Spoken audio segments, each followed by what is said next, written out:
Fala, filhotes, estão vivos? No vídeo de agora nós vamos falar um pouquinho sobre a Declaração de Independência dos Estados Unidos, sobre essa declaração que não valeu para todos, né, sobre a rendição dos ingleses, sobre os colonos formando o seu governo nos Estados Unidos, sobre a falta de uniforme para os soldados na guerra contra os ingleses e depois também na Guerra de Secessão. O conflito entre as três colônias e a Inglaterra tornou-se cada vez mais intenso. Em 1775, tropas inglesas e colonos americanos enfrentaram-se em uma vila próxima de Boston. A partir daí, os conflitos armados estenderam-se até 1781. Em 1776, reunidos num congresso em Filadélfia, os representantes das três colônias promulgaram a Declaração de Independência. Redigida por Thomas Jefferson, era inspirada nos ideais iluministas e procurava atender os interesses da burguesia rural e urbana, cansada da opressão exercida pela metrópole inglesa. Vejamos um trecho da Declaração de Independência publicado oficialmente no dia 4 de julho, Independence Day, de 1776. São verdades incontestáveis para nós que todos os homens nascem iguais, recebem do Criador certos direitos inalienáveis, entre os quais o da vida, da liberdade e o de buscar a felicidade, que para assegurar esses direitos se constituíram entre os homens governos cujos poderes justos emanam do consentimento dos governados, que sempre que qualquer forma de governo tenda a destruir esses fins, assiste ao povo o direito de mudá-la ou aboli-la, instituindo um novo governo cujos princípios básicos de organização de poderes obedeçam às normas que lhes pareçam mais próprias para promover a segurança e a felicidade gerais. Isso está na obra Liberalismo, seu significado e sua história, do Salvin Shapiro. Como vimos, a declaração defendia a liberdade individual e o respeito aos direitos fundamentais do ser humano.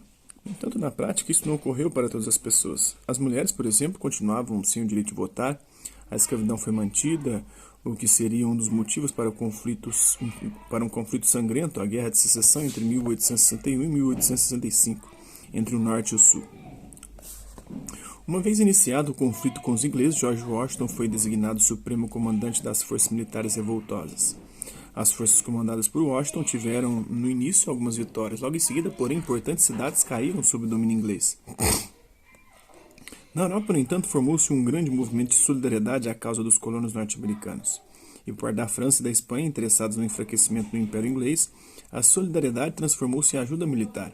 Essa ajuda teve grande peso na vitória final dos colonos. Além disso, a guerra foi encarada com pouco entusiasmo pelos soldados ingleses e na própria elite inglesa. Houve forte oposição à guerra. Em 1781, a guerra chegou ao fim, quando os ingleses se renderam. A independência das colônias inglesas, que passaram a se chamar Estados Unidos da América, foi reconhecida pela Inglaterra em 1783.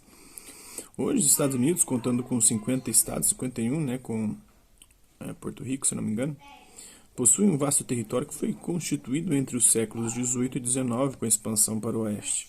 A nação norte-americana é a principal potência econômica e militar do mundo. Hoje, acompanhada de perto, muito próxima em poderio com a China. Inclusive, uma nova Guerra Fria parece estar se formando. Terminada a guerra e alcançada a independência, restou aos líderes a importante tarefa de organizar uma estrutura para a nova nação e criar seus instrumentos legislativos, jurídicos e administrativos. Ao assumir o comando das forças militares contra os ingleses em 1776, o americano George Washington mal podia imaginar o que o esperava. Os 17 mil homens prontos para receber suas ordens pareciam muito desorientados. Para que servia revistar as tropas se não havia uniforme para todos?